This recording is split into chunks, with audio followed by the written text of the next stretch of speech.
Imagine standing face to face with a saber-toothed cat, its fangs gleaming in the twilight. Your spear is broken, your club is useless, and your tribe is scattered. What do you have left? What is the one thing that separates you from every other creature in that ancient, brutal world? It's not brawn, not speed, not even the sharpest tooth. It's something far more subtle, yet infinitely more powerful. It's a secret weapon our ancestors wielded with devastating effectiveness. A weapon that allowed them to conquer the wildest landscapes and survive against impossible odds. And then, somewhere along the way, we started to lose it. What was it, and why does it matter to us, right now, in our modern world? Imagine stepping out of your cozy, climate-controlled home today. You've got your phone, your car keys, maybe a credit card or two. You feel pretty secure right now. Strip all that away. No phone, no car, no credit card, no grocery store, no police, no hospital. Just you, completely naked in a vast, untamed wilderness. A wilderness teeming with predators bigger, faster, and stronger than anything you've ever seen. What do you do? What's your first move to survive? For our earliest ancestors, this wasn't some hypothetical thought experiment. It was daily life. And their first, most fundamental secret weapon wasn't a sharpened stick or a clever trap. It was something far more subtle, yet utterly indispensable. Each other. Think about it. A lone early human against a pride of lions, or a charging rhino, or even just the bitter cold of a prehistoric night. The odds were stacked impossibly high. But put a dozen or 20 of them together, and suddenly, the game changes.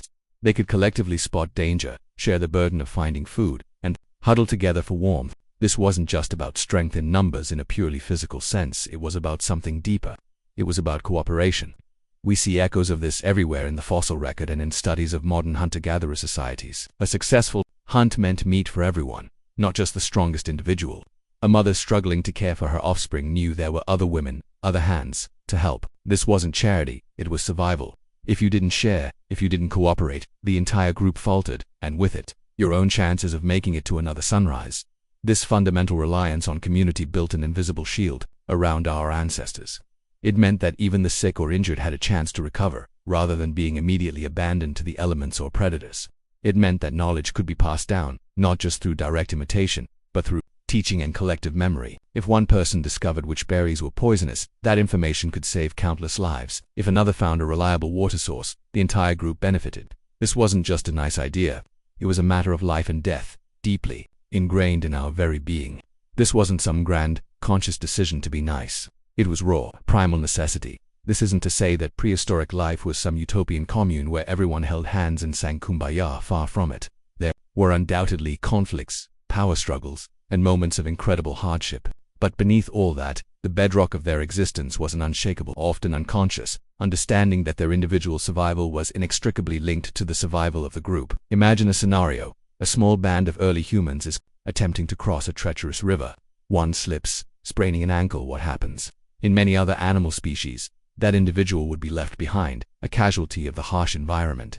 But for our ancestors, that injured individual represented a loss of collective strength. They carried them, supported them, shared their meager rations, because that person might one day be the one to spot a distant herd, or remember a crucial migration route, or even just provide an extra set of eyes and ears for defense. This deep understanding of mutual dependence fostered a unique form of altruism, not altruism in the modern, selfless sense, but altruism born of necessity. It was a reciprocal arrangement. I help you today, because I might need your help tomorrow. This wasn't written down in any law book. It was etched into the very fabric of their daily interactions. Anthropological studies of contemporary traditional cultures offer fascinating insights into this.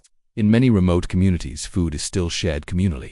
Not because of a complex economic system, but because it's the most effective way to ensure everyone eats and the group remains strong. A successful hunter doesn't hoard their kill.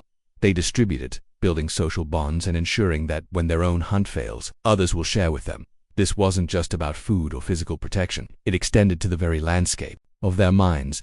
When facing the unknown, the terrifying forces of nature, or the unpredictable behavior of wild animals, the presence of others provided not just physical safety, but psychological comfort. A shared fear is a diminished fear. A shared triumph is a magnified joy. This collective emotional regulation, the ability to draw strength and reassurance from the presence of one's peers, was another crucial and visible part of that shield. It allowed them to push through moments of extreme stress and danger that would have shattered a lone individual. This ancient interdependence forged a resilient human spirit, a spirit built on the quiet, often unacknowledged strength of the collective. So, how did this invisible shield manifest in their daily lives? Think about the simple act of foraging. One person might be an expert at identifying edible roots, another at finding ripe berries, and a third at spotting small game. By working together, combining their individual knowledge and skills, they could gather a far more diverse and nutritious diet than any single individual could manage alone.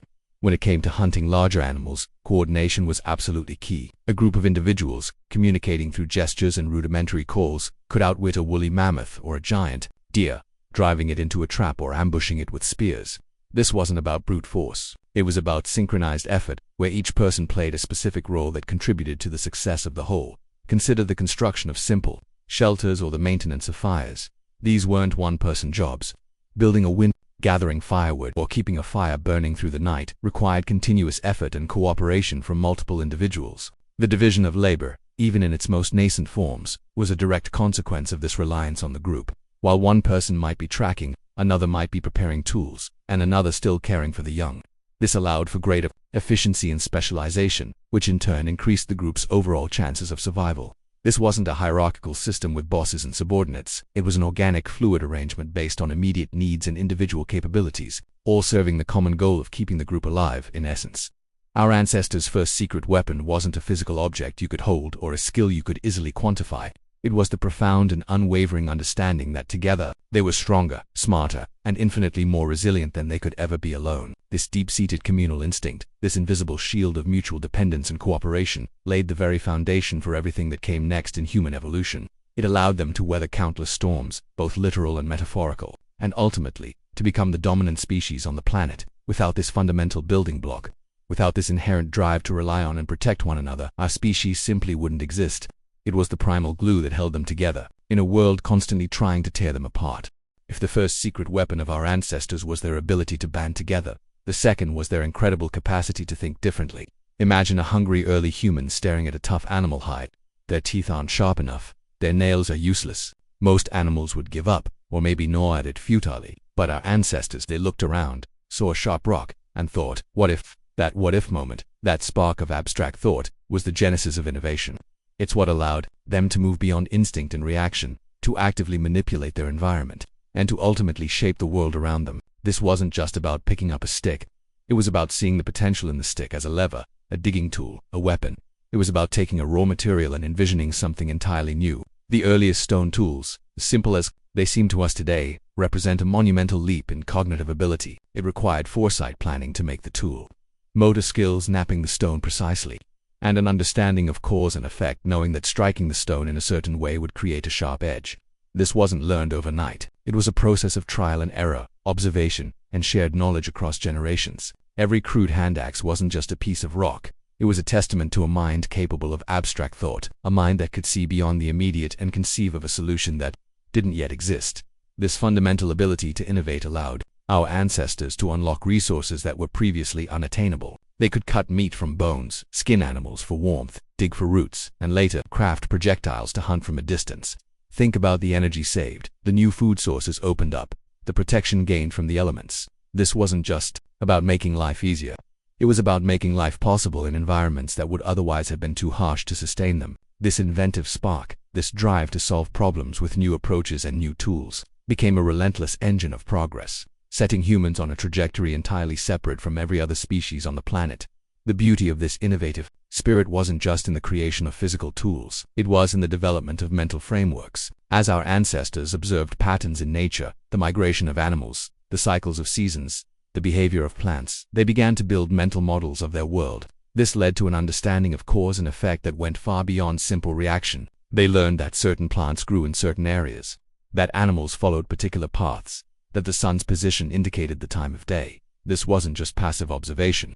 It was active learning, driven by a deep curiosity about their surroundings and an urgent need to predict and control their environment. This development of mental frameworks allowed for increasingly complex problem solving. It wasn't enough to just make a spear. You had to know when and how to use it effectively. This required strategic thinking, the ability to anticipate an animal's movements, or to plan a group hunt that involved multiple stages and coordinated actions. This kind of abstract planning is a hallmark of human intelligence, and it developed hand in hand with tool-making.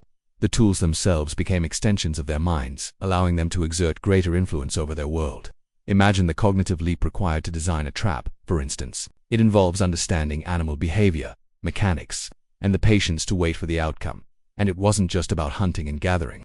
This innovation extended to other areas of life, like art. The cave paintings found in places like Lascaux and Altamira aren't just pretty pictures. They represent an incredible leap in symbolic thought. Our ancestors weren't just depicting what they saw. They were interpreting it, abstracting it, perhaps even using it for ritual or storytelling. This artistic expression demonstrates a mind capable of thinking beyond immediate survival needs, engaging with concepts of beauty, meaning, and perhaps even early forms of spirituality. This willingness to explore, to experiment, to constantly push the boundaries of what was known and what was possible became a defining characteristic of our species. As tools became more sophisticated, so too did the cognitive demands on our ancestors. A simple hand axe gave way to hafted tools, a stone blade attached to a wooden handle. This required even more foresight, more steps in the manufacturing process, and an understanding of how different materials could be combined. Later came specialized tools for specific tasks, awls for piercing hides, needles for sewing, nets for fishing. Each new invention built upon the last, creating a cumulative technological progress that snowballed over millennia. This wasn't just about individual genius, it was about the collective accumulation of knowledge. One person might invent a better way to knap flint, and that innovation would then be adopted and improved upon by others. This continuous cycle of innovation and improvement demonstrates a remarkable degree of adaptability. As climates changed, as food sources shifted, or as new challenges arose, our ancestors didn't simply succumb, they adapted. They invented new tools, developed new strategies, and found new ways to exploit their environment. Think of the transition from foraging to early agriculture, a massive cognitive leap that involved understanding plant cycles, soil management, and the concept of delayed gratification. This wasn't just a simple discovery, it was a profound innovation that completely reshaped human society and our relationship with the natural world. Ultimately, the birth of innovation was about more than just making life easier, it was about empowerment. It gave our ancestors a sense of agency, the ability to not just react to their environment, but to actively shape it. They moved from being mere inhabitants of the world to becoming its engineers. This constant drive to understand, to create, and to improve became an intrinsic part of what it means to be human. It's the legacy that fuels our modern world, from smartphones to space travel. The ability to see a problem and invent a solution, to look beyond the obvious and imagine the possible. This was our ancestors' second, incredibly powerful secret weapon. We've talked about cooperation and innovation, banding together, and then thinking up new ways to survive. But how did these incredible leaps in human capability get passed down? How did one generation learn from the breakthroughs of the last, ensuring that hard-won knowledge wasn't lost with a single death? This brings us to our ancestors' third, perhaps most profound, secret weapon, the power of communication, specifically through language and storytelling. Imagine trying to teach someone how to make a complex tool or how to hunt a dangerous animal without being able to speak or tell a story. It would be an incredibly slow, trial-and-error process, fraught with danger and inefficiency. Before complex language, communication was limited to gestures, grunts, and simple calls, enough to warn of danger or point to food, but not enough to convey abstract ideas or detailed instructions. The development of language, even in its most rudimentary forms, was a game-changer. Suddenly, our ancestors could describe things that weren't immediately present, a hunting ground far away, a dangerous animal they'd encountered yesterday, or a plan for tomorrow's foraging trip. This allowed for unprecedented levels of coordination and knowledge transfer. A successful hunting strategy, refined over dozens of attempts, could now be articulated, discussed, and taught to the next generation, rather than having to be rediscovered through painful experience. Think about the sheer complexity of life as an early human. They needed to identify hundreds of edible plants, understand the behavior of dozens of animal species, know where water could be found, how to make tools, how to build shelter, and how to navigate vast unmarked territories. Without language, passing on this encyclopedic knowledge would have been impossible. Each individual would have had to start almost from scratch. But with language, the collective experience of the group could be distilled, refined, and transmitted, creating a shared database of survival wisdom that grew with each generation. This wasn't just talking, it was the foundation of collective learning and the very beginning of human culture beyond simply conveying facts. Language allowed for something even more powerful, storytelling. Imagine sitting around a flickering fire at night. The cold is biting, predators lurk in the shadows, and life is brutal. But then, an elder begins to speak. They tell tales of legendary hunts, of how their ancestors outsmarted a cunning beast, or of the spirits that dwell in the nearby forest. These weren't just bedtime stories. These narratives served multiple critical functions. They transmitted vital information about the natural world, animal behavior, edible plants, dangerous locations, in a memorable and engaging format. You might forget a list of facts, but you'd remember the story of how a brave hunter outwitted the bear by following its tracks to a berry patch. Stories also serve to reinforce social norms and values. Tales of courage, cooperation, and sacrifice taught the young what it meant to be a valuable member of the group. Stories about foolishness or selfishness served as cautionary tales. They provided a moral compass, shaping behavior and reinforcing the communal bonds that were so essential for survival. This oral tradition created a shared identity, a sense of belonging to something larger than oneself. It linked individuals to their past, to their ancestors, and to the collective future of the tribe. It forged a deep emotional connection that went beyond mere practical necessity.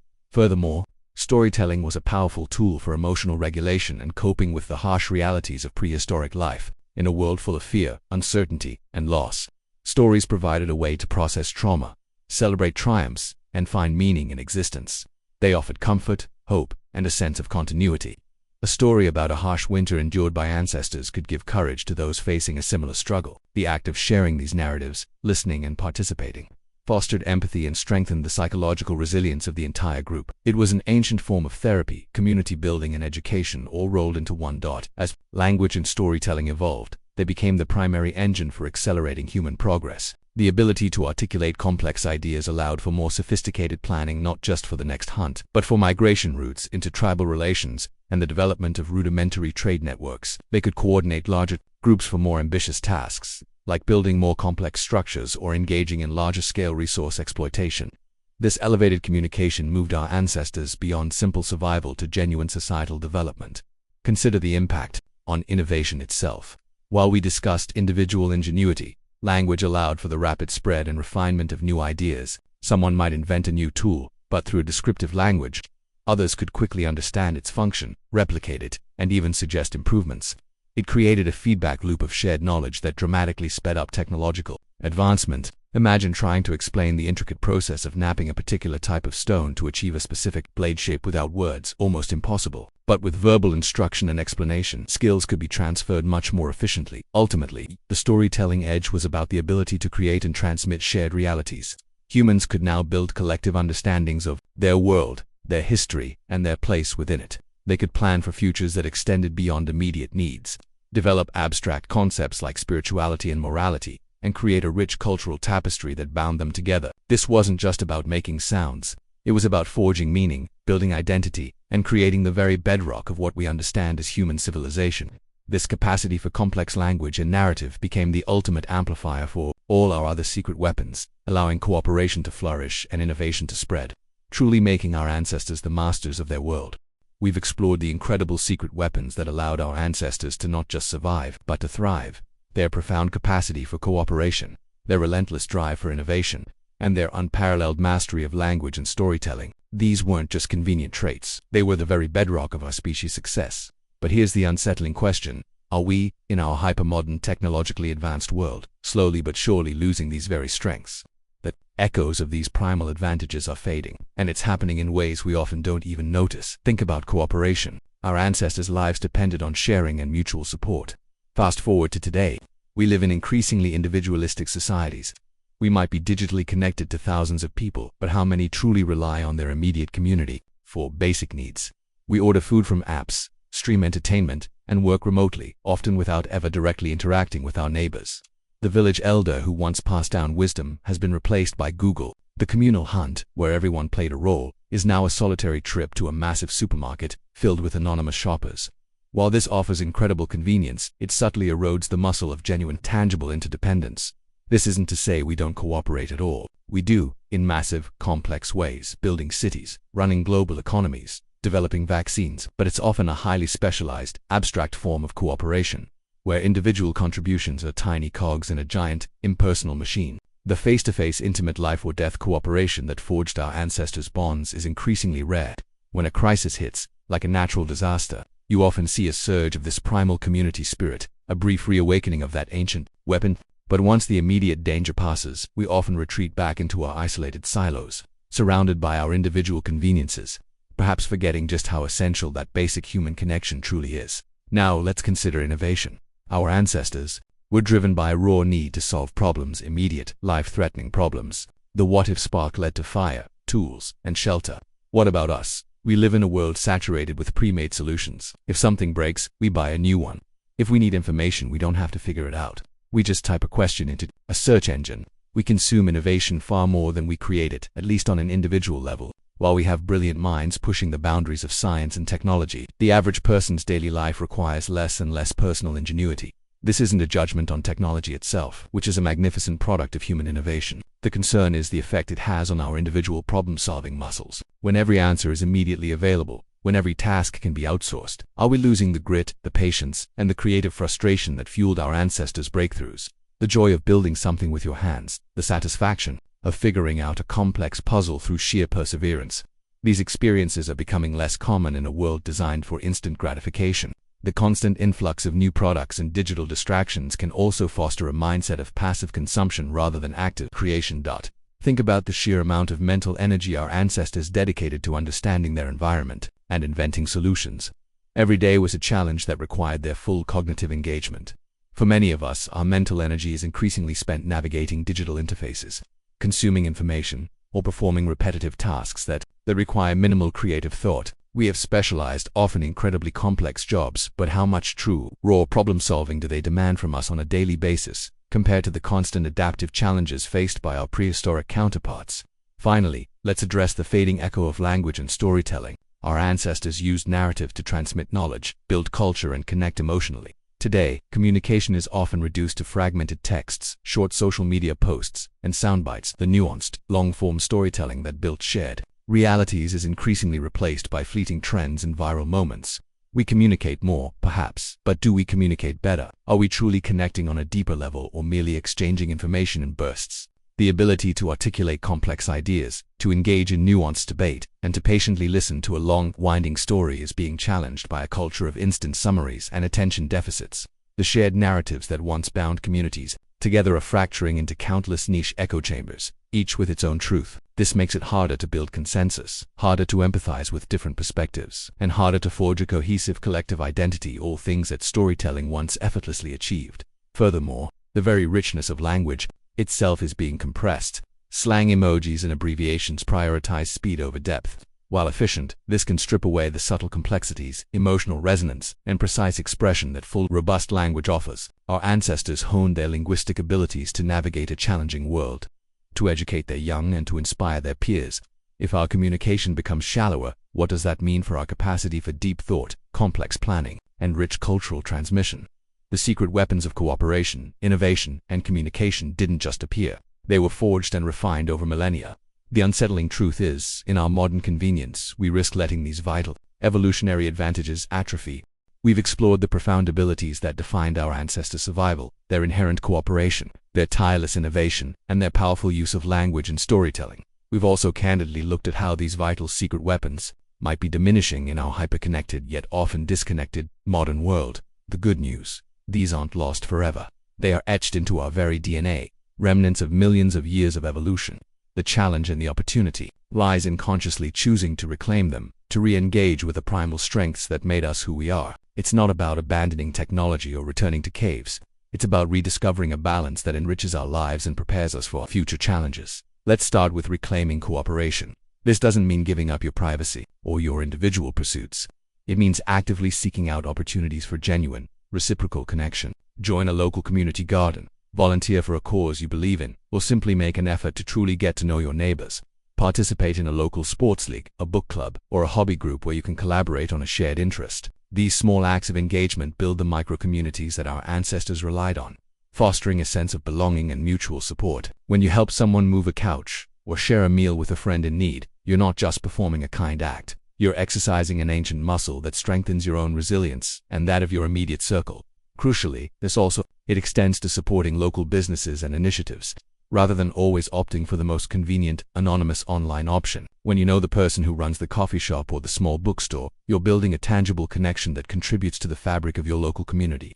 It's about remembering that while global systems are powerful, our immediate, human-scale connections are what truly sustain us emotionally and, in times of need, practically. It's about consciously choosing to invest in the human relationships that make life richer and more secure. Next, how do we rekindle our innate drive for innovation? In a world of instant fixes, it's about embracing problems and cultivating a maker mindset. Instead of buying something new, try to fix what's broken. Learn a new skill that challenges your hands and your mind: woodworking, coding, gardening, cooking from scratch, even learning to play a musical instrument. These activities force you to engage in problem solving, to experiment, and to experience the satisfaction of creating something yourself. This isn't about being a genius inventor, it's about strengthening your capacity for ingenuity in your daily life. Consider the concept of deliberate friction. Instead of always choosing the easiest path, occasionally opt for the one that requires a little more effort, a little more thought, a little more personal engagement. Walk or bike instead of driving, if feasible. Cook a complex meal from raw ingredients rather than relying on processed foods. Tackle a home improvement project yourself, even if it means watching countless tutorials and making a few mistakes. These small acts of doing it yourself don't just save money. They spark your innate creativity, build confidence, and remind you of your own agency in shaping your world. Innovation also thrives on curiosity. Be a lifelong learner. Ask why and how. Beyond what's immediately presented to you, read broadly, explore new ideas, and engage in critical thinking.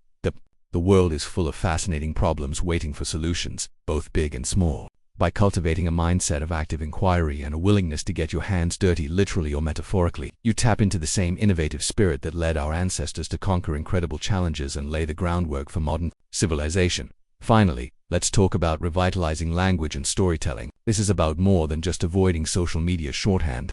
It's about engaging in deeper, more meaningful conversations. Put down your phone during meals, ask open-ended questions, and truly listen to the answers. Practice articulating your thoughts and feelings clearly and comprehensively, rather than relying on vague generalizations. Engage in real dialogue, where you exchange ideas and perspectives, rather than simply stating opinions. Beyond conversation, consider embracing personal storytelling. Share your experiences, your challenges, and your triumphs with your friends and family. Encourage others to do the same. Write in a journal, even if it's just for yourself. This isn't about becoming a famous author. It's about organizing your thoughts, processing your experiences, and understanding your own narrative. When you tell your story, you not only make sense of your own life, but you also connect with others on a deeper, more empathetic level. Support and engage with long-form content. Read books, listen to podcasts that delve deeply into topics, watch documentaries that explore complex narratives. These forms of media require a longer attention span and encourage a more nuanced understanding of the world. Strengthening your capacity for critical thinking and detailed comprehension. By consciously choosing to engage with rich language and compelling narratives, you are preserving and nurturing the very mechanism that allowed our ancestors to transmit knowledge, build culture, and create shared meaning across generations. These three ancient secret weapons, cooperation, innovation, and storytelling, are not relics of a forgotten past. They are fundamental to our human experience, vital for our individual well-being, and absolutely essential for navigating the complexities of our future. Reclaiming them isn't just about survival, it's about truly thriving. So there you have it, the incredible secret weapons of our ancestors. Not formidable claws or crushing strength, but something far more potent and uniquely human. It was their deep-seated capacity for cooperation, working together in ways no other species could. It was their relentless drive for innovation, seeing problems not as dead ends but as opportunities for ingenious solutions. And it was their mastery of language and storytelling, weaving the fabric of culture and knowledge that bound them together and propelled them forward. These aren't just historical footnotes. They are the very pillars upon which our species ascended. And while our modern world offers comforts and conveniences unimaginable to early humans, it also presents a silent challenge. Are we, in our individualistic bubbles and digital echo chambers, inadvertently letting these vital strengths atrophy? The good news is that these weapons are hardwired into us. They are a part of our legacy, waiting to be rediscovered and reactivated. It's about making conscious choices, to connect genuinely with those around us, to embrace problem-solving with ingenuity, and to engage in deeper, more meaningful communication. By doing so, we don't just honor our ancestors, we empower ourselves to navigate the complexities of today and build a more resilient, connected, and innovative future. What are your thoughts on these ancient strengths? Do you see areas in your own life, or in society, where we could benefit from consciously reclaiming these powerful human traits? Share your reflections in the comments below. And if this journey into our primal past resonated with you, don't forget to like this video and subscribe to the channel for more explorations into the fascinating world of human history and survival.